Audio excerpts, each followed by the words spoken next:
नमस्कार दोस्तों, मैं जुगल किशोर आप सबका अपराध की कहानी में सबका स्वागत करता हूं। दोस्तों, आप सब हमारे साथ जुड़े हुए हैं। चैनल को सब्सक्राइब करें और लाइक करें और कमेंट करें। आपके सहयोग से मुझे हिम्मत मिलती है। दोस्तों, पैसा कमाना सबको अच्छा लगता है, मगर पैसा अगर मेहनत से कमाया जाए तो वही अच्छा है। हमारे पैसे से घर में, समाज में सब इज्जत करते हैं। अगर पैसा किसी भी तरह का अपराध कर कमाया जाए तो वो आराम तो देता है कुछ समय के लिए, मगर इज्जत बिल्कुल भी नहीं देता, और ऐसा पैसा ज्यादा देर तक साथ रहता भी नहीं है। चले दोस्तों, आज की कहानी शुरू करते हैं।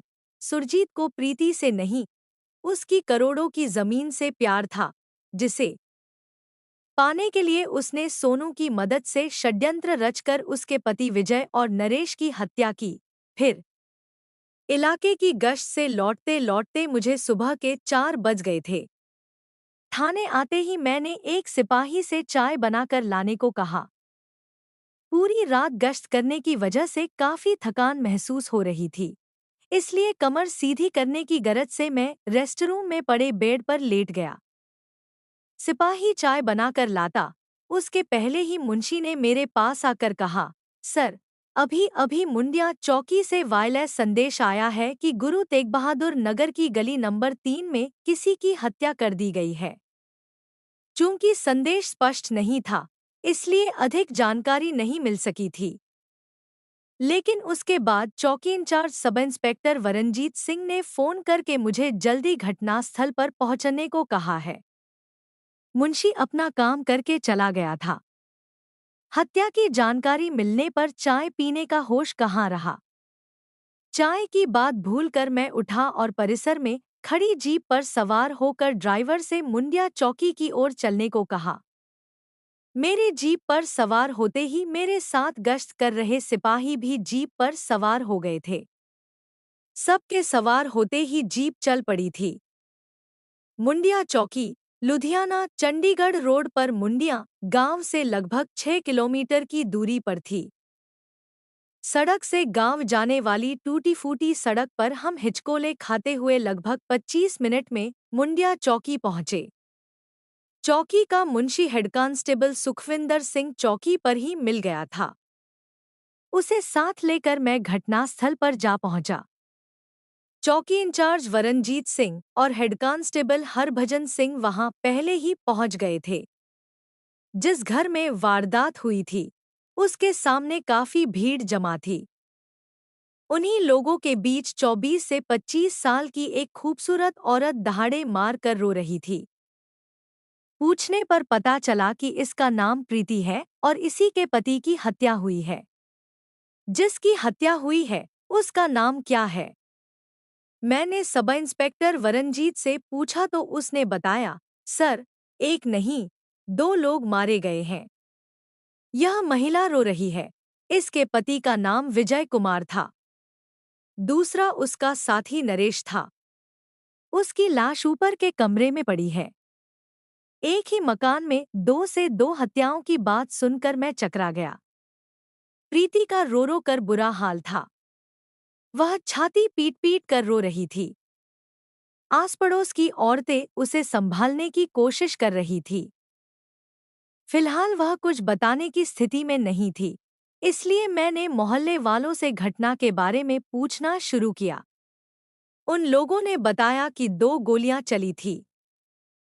उसके बाद प्रीति गली में खड़ी होकर चिल्ला रही थी, मार दिया रे, मेरे पति को गोली मार दिया रे, पकड़ो। गोली मार कर वे भागे जा रहे हैं। उसकी चीख पुकार सुनकर ही लोग बाहर आए थे। मैं उन लोगों से जानना चाहता था कि गोली मारने वाले कौन थे, कहां से आए थे, उन्होंने दोनों को गोली क्यों मारी। लेकिन इस बारे में आस पड़ोस वाले कुछ नहीं बता सके थे। इस घटना की सूचना अधिकारियों को देने के साथ सबूत जुटाने के लिए मैंने क्राइम टीम को भी घटनास्थल पर बुला लिया। चौकी इंचार्ज वरणजीत सिंह के साथ मैंने घटनास्थल और लाशों का बारीकी से निरीक्षण किया। लगभग 35 से 40 गज का वह 2 मंजिला मकान था। भूतल पर एक कमरा, रसोई, टॉयलेट था तो ऊपर वाली मंजिल पर सिर्फ एक कमरा और उसके सामने बरामदा बना हुआ था। मारा गया विजय कुमार पत्नी प्रीति के साथ भूतल पर रहता था। ऊपर वाले कमरे में उसका दोस्त नरेश अकेला ही रहता था। वह विजय के साथ ही काम करता था और उसका खाना पीना भी उसी के साथ होता था। विजय कुमार की लाश नीचे वाले कमरे में बेड पर पड़ी थी। वह 26 से 27 साल का अच्छा खासा जवान था। उसके सीने पर एक सुराख था जिससे उस समय तक खून रिस रहा था। सीने के उस सुराख को देखकर लग रहा था कि हत्यारे ने उस पर एकदम करीब से गोली चलाई थी। मैंने कमरे में एक नजर डाली। कमरे का सारा सामान यथावत था। किसी भी चीज के साथ कोई छेड़छाड़ नहीं हुई थी। अच्छी तरह निरीक्षण करने के बाद भी वहां से ऐसा कोई सबूत नहीं मिला जिससे हत्यारों तक पहुंचने में मदद मिलती। इसके बाद मैं सब इंस्पेक्टर वरणजीत सिंह के साथ ऊपर वाले कमरे में गया। उस कमरे का हाल भी लगभग नीचे वाले कमरे जैसा ही था। नरेश की उम्र भी 26 से 27 साल थी। उसकी भी सीने में गोली मरकर हत्या की गई थी। कमरे में पड़े बेड के पास ही 3 कुर्सियां और एक टेबल रखी थी। टेबल पर कांच के 4 खाली गिलास, बियर की 4 खाली बोतलें, एक शराब की खाली बोतल, पानी का जग और एक प्लेट रखी थी जिसमें शायद खाने पीने का कोई सामान रखा गया था। इसका मतलब था कि हत्याएं होने से पहले सबने एक साथ बैठकर शराब पी थी। मेरे कहने पर वरणजीत सिंह ने वह सारा सामान कब्जे में ले लिया। क्राइम टीम ने भी अपना काम निपटा लिया तो अन्य औपचारिक कार्रवाई पूरी करके मैंने दोनों लाशें पोस्टमार्टम के लिए सरकारी अस्पताल भिजवा दी। इसके बाद थाने लौटकर मैंने अज्ञात लोगों के खिलाफ इस मामले का मुकदमा दर्ज कराकर जांच शुरू कर दी। प्रीति का बयान लेने की गरज से उसी दिन दोपहर को मैं उसके घर पहुंचा। सांत्वना देकर मैंने उससे पूरी घटना के बारे में विस्तार से बताने को कहा। प्रीति गुरु तेग बहादुर नगर की गली नंबर 3 निहाल सिंह वाली मुंडिया में स्थित मकान में अपने पति विजय कुमार के साथ किराए पर रहती थी। विजय कुमार ने वह पूरा मकान किराए पर ले रखा था। इसी मकान के ऊपर वाले कमरे में उसका दोस्त नरेश रहता था। विजय अपने साथी नरेश के साथ मकानों और ऑफिसों में एल्यूमिनियम की खिड़की दरवाजे लगाने का काम करता था। काम न होने की वजह से उस दिन सुबह से ही दोनों घर पर थे। प्रीति एक ब्यूटी पार्लर में काम करती थी। उस दिन उसकी साप्ताहिक छुट्टी थी, इसलिए वह भी घर पर थी। करीब 3 बजे विजय ने प्रीति से कहा, तुम 2 से 3 घंटे के लिए ब्यूटी पार्लर वाली अपनी सहेली के यहाँ चली जाओ। बाहर से मेरे कुछ दोस्त आ रहे हैं। उनसे हमें कुछ व्यक्तिगत बातें करनी हैं, जो तुम्हारे सामने नहीं हो सकती। विजय कुमार के कहने पर प्रीति अपनी सहेली के घर चली गई। उसी के साथ विजय और नरेश भी स्कूटर से अपने आने वाले दोस्तों को लेने के लिए समराला चौक की ओर रवाना हो गए थे। शाम 7 बजे के आसपास प्रीति वापस आई तो ऊपर वाले कमरे से बातचीत और हंसने की आवाजें आ रही थी। प्रीति ने ऊपर जाकर कमरे में झांक कर देखा तो विजय और नरेश के साथ 2 लड़के बैठे थे। सब शराब पीते हुए आपस में हंसी मजाक कर रहे थे। विजय के साथ बैठे उन लड़कों को प्रीति ने इसके पहले कभी नहीं देखा था। उसे देखकर विजय उठा और उसके पास आकर बोला, अच्छा हुआ तुम आ गई। मैं तुम्हें फोन करने वाला था। तुम नीचे जाओ और सभी के लिए खाने का इंतजाम करो। प्रीति नीचे आ गई और खाना बनाने लगी। 10 बजे तक उसका खाना बन गया तो वह बेड पर लेट गई, क्योंकि अभी तक ऊपर उन लोगों की महफिल जमी हुई थी। रात करीब 11 बजे विजय ने प्रीति से खाना लगाने को कहा तो उसने खाना लगा दिया। खाना खाकर नरेश और बाहर से आए दोनों लड़के ऊपर वाले कमरे में सोने चले गए तो विजय और प्रीति नीचे वाले कमरे में लेट गए। नशे में होने की वजह से विजय तुरंत सो गया, लेकिन प्रीति को नींद नहीं आ रही थी। लगभग आधे घंटे बाद विजय के दोनों दोस्तों में से एक ने नीचे आकर कमरे का दरवाजा खटखटाया। प्रीति ने सोचा किसी को पानी वगैरह चाहिए, इसलिए उसने दरवाजा खोल दिया। विजय का वह दोस्त धीरे से अंदर आ गया और कमरे में पड़े बेड पर बैठ गया। खटरपटर से विजय की भी आंख खुल गई थी। दोस्त को देखकर वह भी उठकर बैठ गया। विजय के साथी ने आंखों से कोई इशारा किया तो विजय ने प्रीति की ओर देखते हुए कहा, प्रीति, तुम थोड़ी देर के लिए बाहर चली जाओ। हमें एक जरूरी बात करनी है। विजय की इस बात पर प्रीति हैरान रह गई। उसकी समझ में नहीं आया कि ऐसी कौन सी बात है जो आधी रात को होनी है, सुबह नहीं हो सकती। बात करने का यह भी कोई समय है। प्रीति उतनी रात को बाहर नहीं जाना चाहती थी, लेकिन विजय जिद पर अड़ गया। आधी रात को कोई तमाशा न खड़ा हो, यह सोचकर प्रीति गुस्से से पैर पटकती हुई बाहर निकल गई। प्रीति कमरे से बाहर निकली ही थी कि एक धमाका हुआ। वह गोली चलने की आवाज थी। गोली चलने की आवाज सुनकर वह तुरंत लौट पड़ी। वह कमरे के दरवाजे पर ही पहुंची थी कि अंदर से वह लड़का तेजी से प्रीति को धक्का देकर निकल गया। उसके हाथ में पिस्तौल थी। पिस्तौल देखकर ही वह सारा मामला समझ गई। तभी एक धमाका ऊपर हुआ। उसने ऊपर की ओर देखा तो सीढ़ियों से उसका दूसरा साथी उतर रहा था। दोनों लड़के नीचे मिले और बाहर गली में खड़े उसके स्कूटर को स्टार्ट किया। पीछे वाले लड़के ने प्रीति को पिस्तौल दिखाकर कहा, हम लोगों के जाने तक चुप रहना। अगर शोर मचाया तो तुझे भी गोली मार दूंगा। दोनों लड़के उसी के स्कूटर से चले गए। प्रीति असमंजस की स्थिति में किसी बुत की तरह खड़ी यह सब देखती रही। उसकी समझ में नहीं आ रहा था कि वह क्या करे। लड़कों के जाने के बाद वह भागकर कमरे में गई। अंदर की हालत देखकर उसकी सांस थम सी गई। बेड पर उसके पति की खून से लथपथ लाश पड़ी थी। उसके सीने से खून बह रहा था। यह देखकर उसके होश उड़ गए। प्रीति चीखती चिल्लाती हुई मदद के लिए ऊपर के कमरे की ओर भागी। हड़बड़ाहट में उसे ख्याल ही नहीं रहा कि ऊपर भी एक धमाका हुआ था। बेड पर पड़ी नरेश की लाश देखकर उसे उस धमाके की याद आ गई। नरेश की लाश उसी तरह पड़ी थी जिस तरह विजय की लाश पड़ी थी। दो से दो लाशें देखकर प्रीति पागलों की तरह मदद के लिए चीखने लगी। प्रीति का चीखना चिल्लाना सुनकर आसपास वाले अपने अपने घरों से बाहर आ गए, लेकिन हत्यारे तो कब के भाग चुके थे। पड़ोसी प्रीति को सांत्वना देने लगे।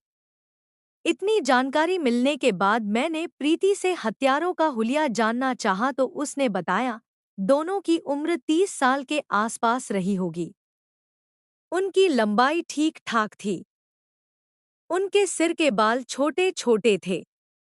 एक ने जीन्स पर शर्ट पहन रखी थी तो दूसरे ने टी शर्ट। प्रीति से पूछताछ के बाद एक बार फिर मैंने प्रीति के पड़ोसियों से पूछताछ की। पड़ोसियों ने बताया था कि आधी रात को गोलियों के चलने की आवाज से उनकी आंखें खुल गई थी। उसके बाद स्कूटर स्टार्ट होने की आवाज आई थी।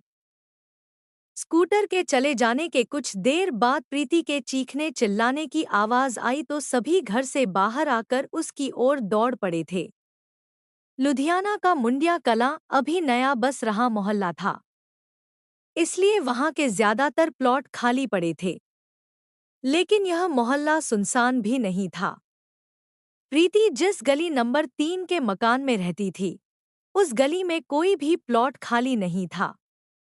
मैंने इंचार्ज सब इंस्पेक्टर वरणजीत सिंह और हेड कांस्टेबल हरभजन सिंह को गुप्त रूप से इस मामले की जांच करने का आदेश दिया।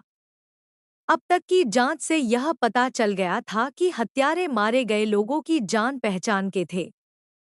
लेकिन बाद में जो जानकारियां मिली, वे चौंकाने वाली थी। पड़ोसियों ने बताया था कि प्रीति का असली नाम कमलजीत कौर था। पति पत्नी में लगभग रोज ही झगड़ा होता था। लेकिन वे इस झगड़े की वजह नहीं बता सके थे। मैंने अंदाजा लगाया कि झगड़े की वजह नरेश भी हो सकता था, क्योंकि वह शुरू से ही उन दोनों के साथ रह रहा था। पड़ोसियों ने यह भी बताया था कि विजय और नरेश कोई खास काम धंधा नहीं करते थे। इसके बावजूद उनके खर्च शाही थे। इसका अंदाजा तो उनके घर को देखकर भी लगाया जा सकता था, क्योंकि घर में सुख सुविधा का हर सामान मौजूद था। इसका मतलब यह हुआ कि कहने को वे डोर विंडो फिटिंग का काम करते थे, लेकिन उनका असली काम कुछ और ही था। उनका रहन-सहन, खान-पान, पहनावा और खर्च देखकर कहीं से भी नहीं लगता था कि वे मेहनत मजदूरी करने वाले साधारण लोग थे। बहरहाल, अब तक मेरी और सब इंस्पेक्टर वरणजीत सिंह की जांच एवं पड़ोसियों से मिली जानकारी से यही नतीजा निकल रहा था कि इस दोहरे हत्याकांड की वजह कहीं न कहीं से अवैध संबंध है, क्योंकि अब तक यह स्पष्ट हो गया था कि ये हत्याएं लूटपाट या आपसी रंजिश की वजह से नहीं हुई थी। अगर ये हत्याएं रंजिश की वजह से हुई होती तो हत्यारे प्रीति को भी जिंदा न छोड़ते, क्योंकि कोई भी अपराधी यह कभी नहीं चाहेगा कि उसके किए अपराध का कोई चश्मदीद गवाह जिंदा रहे। यह सोचने वाली बात थी कि घर के दो लोगों की हत्या करके हत्यारे प्रीति को जिंदा क्यों छोड़ गए। यह पता लगाना जरूरी था, क्योंकि इसी के पीछे विजय और नरेश की हत्या का रहस्य छिपा था। इसी बात को ध्यान में रखकर मैंने अपनी जांच आगे बढ़ाई। मैंने कुछ विश्वसनीय और तेजतर्रार पुलिस वालों की एक टीम बनाकर प्रीति के बारे में पता लगाने के साथ अपने कुछ मुखबिरों की भी मदद ली। टीम को मैंने मारे गए विजय और नरेश के काम धंधे एवं उनके चरित्र के बारे में भी पता करने को कहा था। आखिर मेहनत रंग लाई और कुछ ही दिनों में जो नतीजा सामने आया वह चौंकाने वाला था। मजे की बात यह थी कि इस दोहरे हत्याकांड की साजिश रचने वाली खुद प्रीति उर्फ कमलजीत कौर ही थी। मेरे कहने पर सब इंस्पेक्टर वरणजीत सिंह प्रीति को थाने ले आए। मैंने उससे पूछताछ शुरू की तो वह उस हर बात से मना करती रही जो मैंने अपने सूत्रों से पता किया था। मैंने उस पर दबाव बनाने की कोशिश की तो वह पुलिस को बुरा-भला कहते हुए बोली, मेरे ही पति की हत्या हुई है। आप लोग हत्यारों को ढूंढने के बजाय मुझे ही दोषी ठहराने पर तुले हैं। जब मुझे लगा कि सीधी अंगुली से घी निकलने वाला नहीं है, तो मैंने पुलिसिया दाव आजमाने का मन बनाया। मैंने उसे महिला पुलिस जसबीर कौर और सिमरन कौर के हवाले कर दिया। फिर तो थोड़ी ही देर में प्रीति अपना अपराध स्वीकार करके इस दोहरे हत्याकांड की सच्चाई बताने को तैयार हो गई। इसके बाद उसने विजय और नरेश की हत्याओं के पीछे की जो कहानी सुनाई, वह इस प्रकार थी। प्रीति उर्फ कमलजीत कौर मूल रूप से हरियाणा के करनाल की रहने वाली थी। उसके परिवार में माता-पिता के अलावा एक भाई जोगा सिंह था। माता-पिता का नाम बताना इसलिए उचित नहीं है, क्योंकि वे शरीफ, सज्जन और इज्जतदार लोग हैं। जोगा सिंह और प्रीति दोनों बचपन से उच्च महत्वाकांक्षी और स्वच्छंद प्रवृत्ति के थे। मौज मस्ती में डूबे रहने की वजह से दोनों ही ज्यादा पढ़ लिख नहीं सके तो अपनी महत्वाकांक्षा पूरी करने के लिए अपराधियों से संबंध बना लिए और अपहरण, लूटपाट, डकैती और हत्याओं जैसे जघन्य अपराधों को अंजाम देने लगे। प्रीति उर्फ कमलजीत कौर अपने भाई जोगा सिंह से 4 कदम आगे थी। खूबसूरत तो वह इतनी थी कि जिसकी भी नज़र एक बार उस पर पड़ जाती, हटाने का नाम नहीं लेता था। यही वजह थी कि राह चलते लोगों को पलक झपकते वह अपना दीवाना बना लेती थी। यही वजह थी कि प्रीति के जवान होते ही उसके चाहने वालों की लाइन लग गई थी। लेकिन वह सभी को मय के भरे प्याले की तरह अपनी जवानी को दूर से दिखाकर ललचाती रहती थी, किसी को हाथ नहीं लगाने देती थी। उसी बीच उसके भाई जोगा सिंह के हाथों एक कत्ल हो गया। पुलिस ने उसे गिरफ्तार करके जेल भेज दिया। माता पिता बहन भाई के कारनामों से वैसे ही दुखी थे। इसलिए उनकी ओर से जोगा की पैरवी का सवाल ही नहीं उठता था। इसलिए प्रीति को ही भाई को छुड़ाने की पैरवी करनी पड़ रही थी। वह सप्ताह में 2 बार उससे मिलने करनाल जेल भी जाती थी। उन्हीं दिनों हरियाणा के जींद का रहने वाला विजय कुमार भी अपने दोस्त नरेश से मिलने सप्ताह में 2 बार करनाल जेल आता था। उसी दौरान प्रीति की मुलाकात विजय से हुई थी।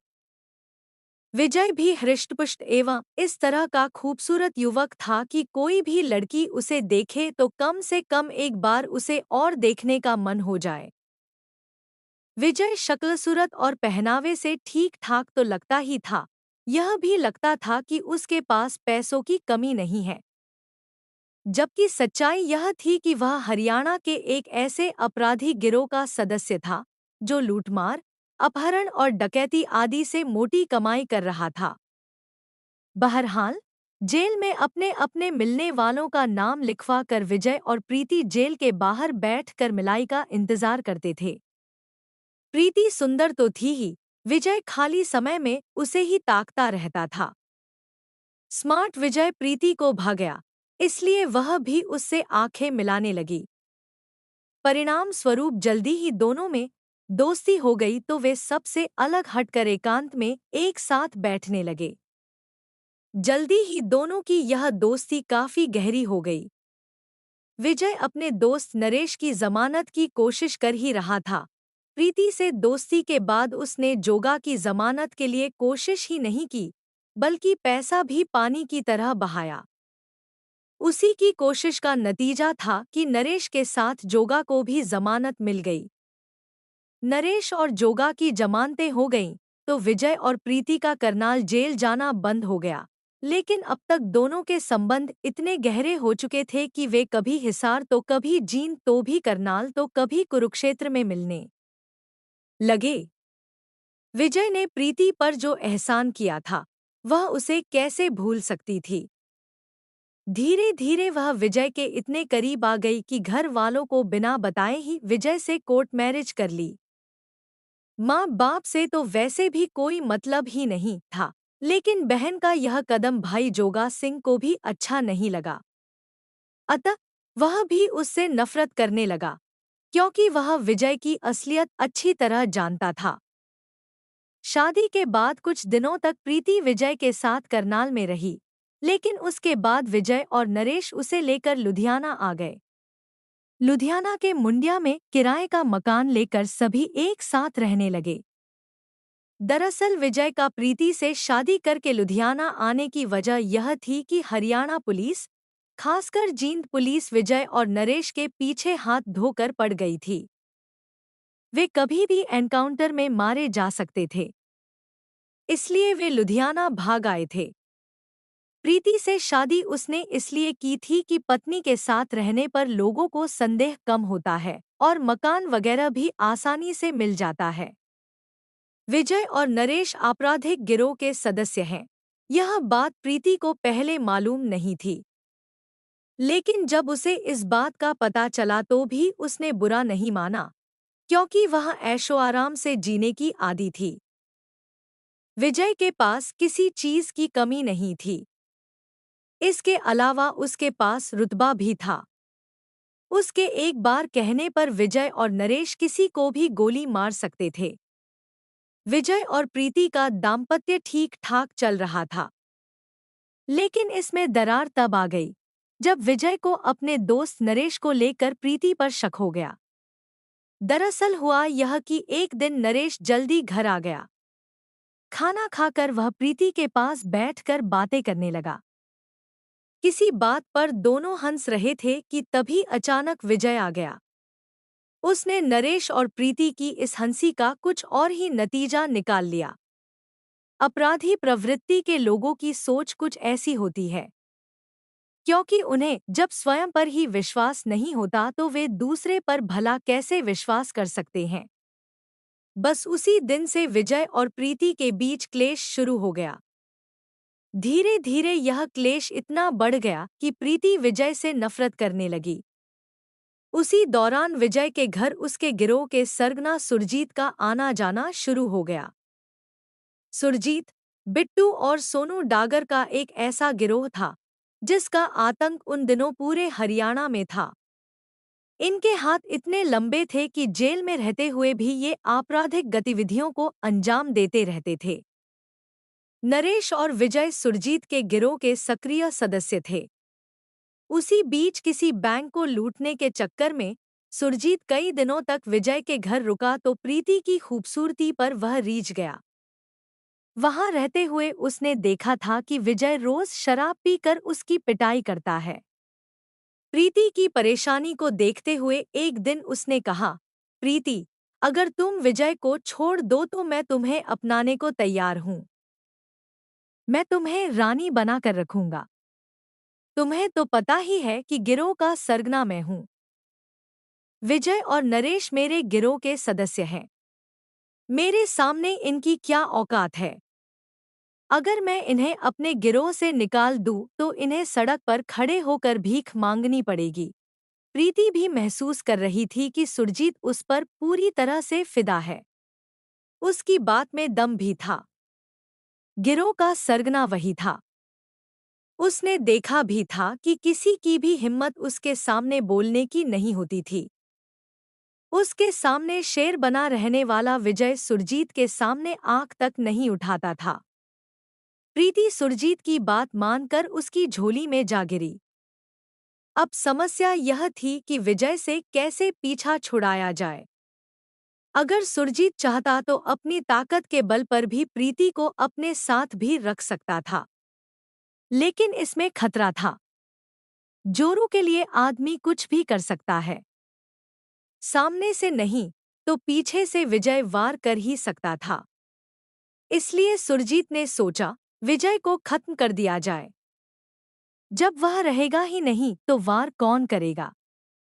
विजय से शादी की वजह से जोगा सिंह प्रीति से काफी नाराज था। इसी वजह से प्रीति को भी भाई से नफरत हो गई थी, जिसकी वजह से वह भाई के बारे में कुछ और ही सोचने लगी थी। जोगा सिंह की पैतृक जमीन की कीमत करोड़ों में थी। उस पर उसका अकेले का कब्जा था। जब इस बात का पता सुरजीत को चला तो उसने बहन भाई की नफरत को हवा देकर प्रीति को उकसाते हुए कहा, तुम्हारी करोड़ों की जमीन जोगा सिंह हड़पे हुए है।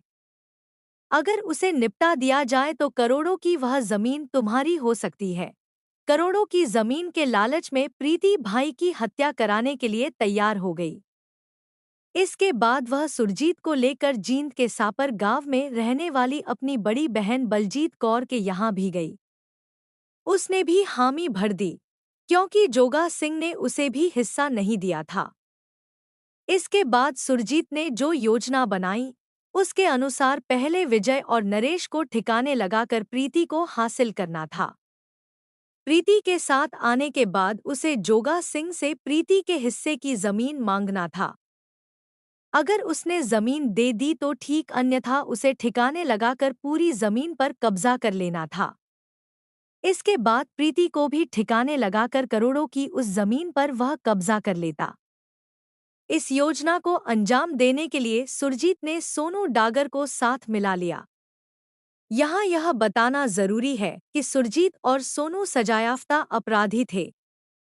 करनाल के अतिरिक्त सत्र न्यायाधीश के यहाँ से सुरजीत को उम्रकैद की सजा हुई थी।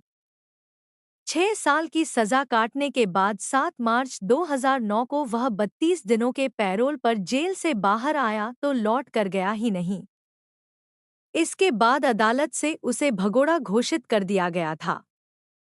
जिस रात विजय और नरेश की हत्या हुई थी, उससे एक दिन पहले सुरजीत ने विजय को फोन करके कहा था कि अगर वह लुधियाना में उसके रहने की व्यवस्था कर दे तो कुछ दिनों के लिए वह लुधियाना आ जाए। विजय ने ऊपर वाले जिस कमरे में नरेश रहता था, उसी में सुरजीत के रहने की व्यवस्था करके उसने उसे लुधियाना आने के लिए कह दिया था। फिर उसी दिन शाम को सुरजीत और सोनू डागर समराला चौक पहुंच गए थे। विजय और नरेश वहां खड़े उनका इंतजार कर रहे थे। विजय उन्हें साथ लेकर अपने घर पहुंचा। घर जाते हुए रास्ते में उन्होंने खाने पीने की चीजें खरीद ली थी। घर पहुंचते ही महफिल जम गई थी। सुरजीत को देखकर प्रीति खुशी से झूम उठी थी, क्योंकि उसे पता था उस दिन उसे विजय से मुक्ति मिल जाएगी। योजना के अनुसार सुरजीत ने विजय और नरेश को अधिक शराब पिला दी थी। उनकी महफिल देर रात तक जमी रही। रात 11 बजे खाना खाकर सब सो गए। 11:30 के बाद सुरजीत उठा और बगल में सो रहे नरेश को गोली मार दी। नरेश को मारकर दोनों नीचे उतरे। नीचे आकर सोनू ने सो रहे विजय को गोली मारकर उसका भी खेल खत्म कर दिया। प्रीति खड़ी तमाशा देखती रही। साथ जीने मरने की कस्में खाने वाली प्रीति ने सुख और दौलत के लिए अपनी आंखों के सामने पति की हत्या करवाकर खुद को विधवा करवा लिया। विजय और नरेश की हत्या करके सुरजीत और सोनू विजय के ही स्कूटर से चले गए। उनके जाने के बाद प्रीति ने अपना नाटक शुरू किया। पूछताछ के बाद मैंने प्रीति को अदालत में पेश किया, जहां से उसे जेल भेज दिया गया। मैंने सुरजीत और सोनू की तलाश में न जाने कहां-कहां छापे मारे, लेकिन उनका कुछ पता नहीं चला। पुलिस ने समय से इस मामले की चार्जशीट अदालत में पेश कर दी, जिससे मुकदमा चला। हत्या का षड्यंत्र रचने और पुलिस को गुमराह करने के जुर्म में प्रीति को 5 साल की सजा हुई। इस समय वह लुधियाना की जेल में अपनी सजा काट रही है। मजे की बात यह है कि सुरजीत और सोनू का पता आज तक नहीं चला है। अपराधी कभी भी छिप नहीं सकता। पता नहीं लोग इस बात को जानते हैं भी अपराध की तरफ क्यों जाते हैं। आज नहीं तो कल अपराध सामने आ ही जाता है। दोस्तों, आपकी कहानी अगर अच्छी लगी हो तो चैनल को सब्सक्राइब कर दे और लाइक और कमेंट जरूर कर दे। अपना ख्याल रखें। कल फिर मुलाकात होगी एक और नई कहानी के साथ। धन्यवाद।